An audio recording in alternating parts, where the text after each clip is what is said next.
Bonjour et bienvenue dans un nouveau vlog. Alors je suis désolée, on se retrouve un peu dans la même configuration que hier parce qu'en fait il fait encore tout gris, tout moche. Et d'ailleurs on a une petite ambiance boîte de nuit parce que j'ai installé mon petit kit Hello là-bas avec une genre de coupelle dans laquelle tu peux poser des plantes à l'intérieur pour qu'elles puissent avoir un petit peu de lumière artificielle, parce que là vous voyez c'est très sombre au fond, ce n'est pas une vanne, mais dès qu'on s'éloigne un petit peu c'est le noir complet. Aujourd'hui j'avais envie de parler de quelque chose de très commun dans les plantes et de même la base en fait, c'est le substrat. Le substrat, c'est en gros c'est la terre dans laquelle la plante elle va évoluer tout au long de sa vie, ou alors qu'il va falloir améliorer au fur et à mesure qu'elle évolue. On en a déjà parlé dans l'épisode sur l'eau. Le substrat, grâce à lui en tout cas, la plante peut se nourrir en nutriments et elle peut récupérer l'eau, pouvoir continuer sa croissance et grâce à la lumière faire sa photosynthèse. Je sais qu'il y a plein de techniques différentes, encore une fois, sur le substrat ou même l'entretien des plantes en général. Je suis assez admiratif des gens qui prennent vraiment le temps de créer leur substrat en fonction de pourcentage d'éléments comme la vermiculite, le terreau. Sur ça, je suis vraiment admiratif parce que pour le coup, moi, je suis quelqu'un qui va vraiment à l'essentiel et qui ne se prend pas la tête en général. Et donc rien que pour ça, je veux dédramatiser le truc dès le début, c'est-à-dire que chacun fait comme il veut et comme il a l'habitude de faire. Encore une fois, on a le choix de faire comme on le souhaite et il y a plein de choses qui fonctionnent dans les plantes et pas de ouais mais t'aurais jamais dû, tu devrais pas faire comme ça ou franchement ta façon de faire c'est pas forcément la bonne. Peut-être, mais je sais que moi comment je l'utilise, en tout cas ça fonctionne. Je ne fais que partager la façon dont moi je fais avec le substrat et le sol en général. Si vous faites autrement et que ça fonctionne, tant mieux. Comme on le disait depuis le début de ces vlogmas, le but c'est que tout le monde ait des plantes en pleine santé et que ça se passe très bien pour tout le monde. C'est chacun en fonction de son expérience et de ses envies. Pour revenir à ça, moi je suis vraiment partisante de le plus simplement possible. Si ça fonctionne, c'est ok. Et c'est pour ça qu'aujourd'hui je voulais vous présenter, même si vous l'avez déjà vu sur mon compte Instagram, si vous me suivez sur Instagram, l'entreprise Clotaire. Je vous les présente parce que je vais être ambassadrice avec eux pendant 3 mois et on va sûrement également travailler ensemble pour le printemps. Clotaire, c'est une marque française et ça c'est super cool d'avoir des personnes qui créent leur propre terreau en France. Alors il y a plein de packaging différents, je vous montre Clotaire comme ça. Il n'y a pas que du terreau, ils font aussi tout ce qui est compost et nectar de compost.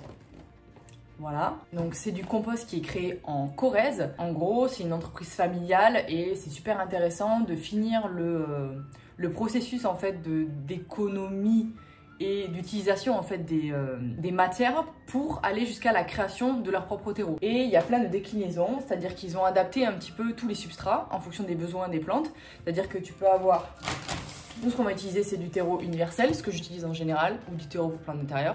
Ça, c'est du terreau universel, déjà enrichi en compost naturel. Et après, derrière, tu as toutes les recommandations et les explications comment utiliser le terreau en général. Et ce qu'il faut savoir, c'est qu'il est garanti sans tourbe. Je ne sais pas si vous savez, mais la tourbe, c'est l'une des ressources qui est en train de disparaître dans le monde entier. Et c'est en gros, il faut la protéger un maximum. Donc, le fait qu'il soit garanti sans tourbe, c'est un geste volontaire, en fait, de préservation, en fait, de la nature. Et c'est un truc trop cool que je trouve qu'ils mettent en avant via leur terreau. En gros, la composition, c'est du compost végétal de Corrèze, donc de là où il a été créé et où l'entreprise est installée, de la coco, de l'écorce et de l'argile. En tout cas pour le terreau universel. Moi je commence à peine à l'utiliser, c'est-à-dire que là j'ai rempoté mon pain à l'extérieur avec du terreau universel de chez eux et j'ai mis du compost aussi parce qu'il était un petit peu fatigué et que là en plus on était en hiver, donc je me suis dit fais un petit mélange comme ça tu vas le booster à fond. Et là on va commencer à l'utiliser en fait pour les plantes d'intérieur et également il y en a pour les cactus et les succulentes. Et ça c'est assez cool parce qu'on sait très bien que les cactus et les succulentes ils ont vraiment besoin d'un substrat qui est plus drainant, c'est-à-dire que l'eau elle soit moins stockée. Donc ça je voulais les présenter et les mettre en avant pour cet épisode là. Je vous les remontrerai encore sur Instagram et sur plein de moments différents et mes retours aussi par rapport à la marque. Donc ça c'est trop cool. Également ils sont encore uniquement disponibles que dans des lieux physiques. Ils n'ont pas encore de e-shop, c'est en cours. Donc dès qu'ils sortiront leur e-shop et que vous voulez aller tester ces produits, je vous le partagerai sur Instagram ou sur une vidéo en fonction de où on en est. Et voilà. Donc la grosse mission d'aujourd'hui, c'est bien sûr donc de commencer à utiliser tout ce qui est produit Clotaire. Et vous n'êtes pas prêts et prêts.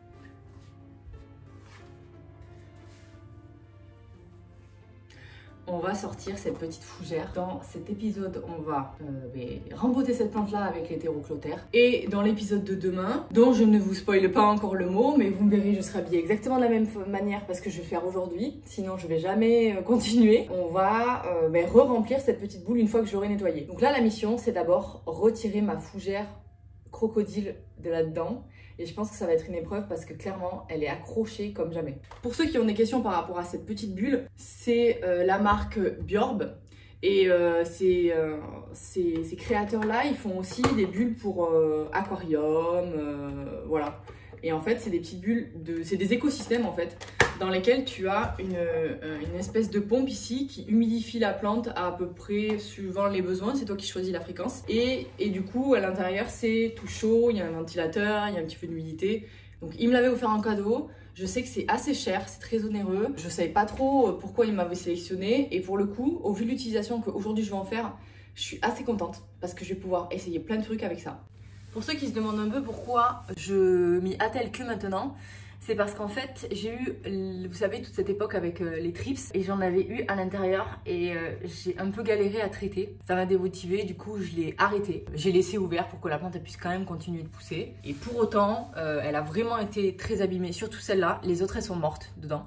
Donc vraiment, les trips, ils les ont éclatées. Waouh! J'ai une vision sur le dessous et les racines. Ça, c'est impressionnant. Clairement, il y a plein de plantes qui ont des besoins spécifiques et qui se sentiront mieux dans des substrats assez particuliers. Par exemple, je peux donner que l'exemple de l'orchidée parce que vraiment, elles ont vraiment besoin d'un substrat assez particulier pour grandir parce qu'elles ont des racines assez particulières. Elles ont aussi besoin d'un espace assez serré, peut-être éventuellement d'avoir des pots un peu transparents pour pouvoir récupérer la lumière. Enfin, toutes ces caractéristiques qui font partie de la famille de l'orchidée en fait, il y a des plantes, elles aussi ont besoin de ce genre de choses. Et pour autant, moi je suis plutôt partisan et pourquoi pas essayer de la faire s'acclimater dans des choses très simples avec lesquelles elle arrivera à continuer de vivre sans forcément avoir des choses très développées pour elle.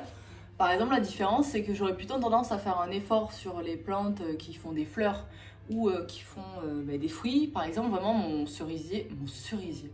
Oui, j'ai un cerisier, mais il fait pas de cerise, il est ornemental. Mon citronnier, je l'ai vraiment rempoté dans un terreau agrumes parce qu'on m'a vraiment dit qu'il aimait quand le terreau il était vraiment très acide et j'ai trouvé ça important de suivre vraiment ses besoins.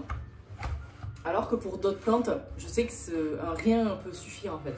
Ce sera plutôt au niveau de l'engrais que j'irai apporter, de l'engrais adapté par exemple pour plantes fleuries, que autre chose en fait. Trappe.